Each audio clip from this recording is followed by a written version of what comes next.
अब्बास की विधायकी जाने में खोट, क्या अखिलेश देख रहे मुस्लिम वोट?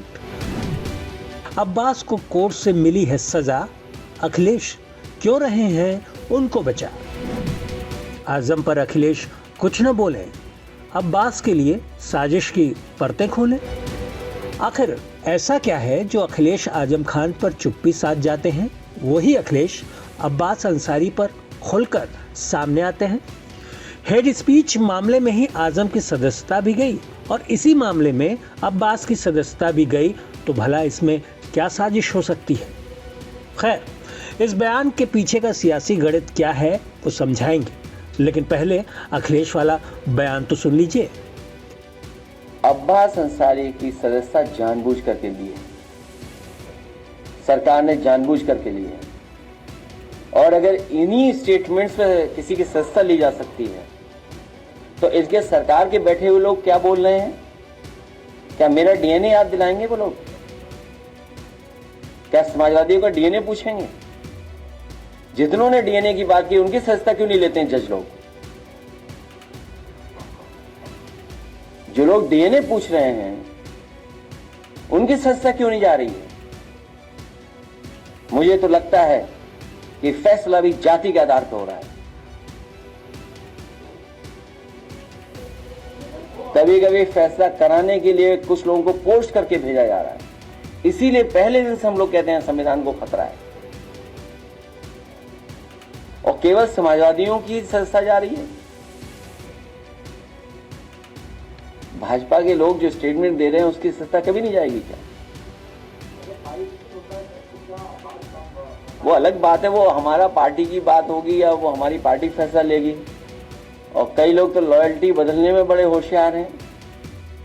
अब्बास के साथ खड़े हैं, लेकिन अखिलेश यादव पर रामपुर और मुस्लिम नेताओं का ये इल्जाम रहा कि मुश्किल की घड़ी में वो आजम खान के साथ खड़े नहीं हुए। जिस तरह से उन्हें आजम खान की पैरवी करनी चाहिए थी, नहीं की। आजम से जेल मिलने भी नहीं गए। हालांकि बाद में अखिलेश यादव आजम और उनके परिवार की शिकायत दूर करने रामपुर में उनके घर पहुंचे, लेकिन तब तक शायद देर हो चुकी थी। आजम को भले ही ना हो, लेकिन उनके समर्थकों को आज भी इस बात का गिला है।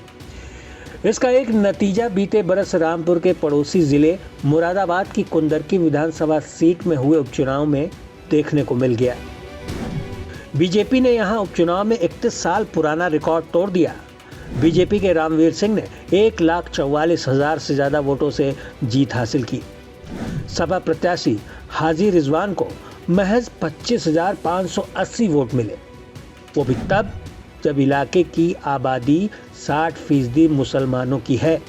बावजूद इसके सपा प्रत्याशी हार गया। चुनाव में हार जीत चलती रहती है का फॉर्मूला यकीनन यहां अप्लाई नहीं होता।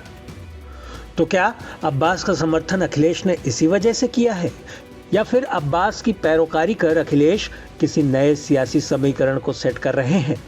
ये सवाल मौजू इसलिए भी है कि अब्बास पर एक्शन उसी अंदाज के लिए हुआ है जिस अंदाज के लिए आजम जाने जाते रहे। रामपुर में लोकसभा चुनाव के दौरान जिस तरह से आजम ने डीएम के लिए आपत्तिजनक बोल बोले थे, उसी तरह की बयानबाजी कर अब्बास अंसारी ने सुर्खियां बटोरी। फिर उसी केस में अब्बास को सजा मिली और उनकी विधायकी चली गई। तो क्या अब्बास को आजम के रिप्लेसमेंट के तौर पर अखिलेश देखने लगे हैं? वैसे भी जिस तरह से आजम मामले में मुस्लिम वर्ग अखिलेश से नाराज हुआ, अखिलेश के पास कोई ऐसा मौका नहीं आया जब वो कौम के साथ खड़े होने का दावा कर सकें। वक्फ और 3 तलाक ये मसले ऐसे थे जिसका अखिलेश ने विरोध तो किया, लेकिन उनका विरोध मायने नहीं रख सका, क्योंकि सरकार के लिए इन बिलों को पास कराना कभी चुनौती नहीं रहा। तो ऐसे में मुख्तार के बेटे अब्बास के साथ खड़े होकर अखिलेश एक सियासी संदेश देने की कोशिश जरूर कर रहे, क्योंकि अखिलेश ने कहा है कि उनकी सदस्यता जानबूझकर ली गई है। असल में अखिलेश के अब्बास के पिता मुख्तार अंसारी से बेहतर रिश्ते रहे हैं। अब्बास के चाचा अफजाल उनकी पार्टी से ही सांसद हैं। मुख्तार की मौत के बाद अखिलेश उनके घर भी गए थे, तो इतना समर्थन तो बनता ही है। अब आपकी क्या राय है, आप हमें कमेंट करके बताएं। न्यूज कॉरिडोर्स आप हमें YouTube पर, Instagram पर, X पर और Facebook पर फॉलो कर सकते हैं।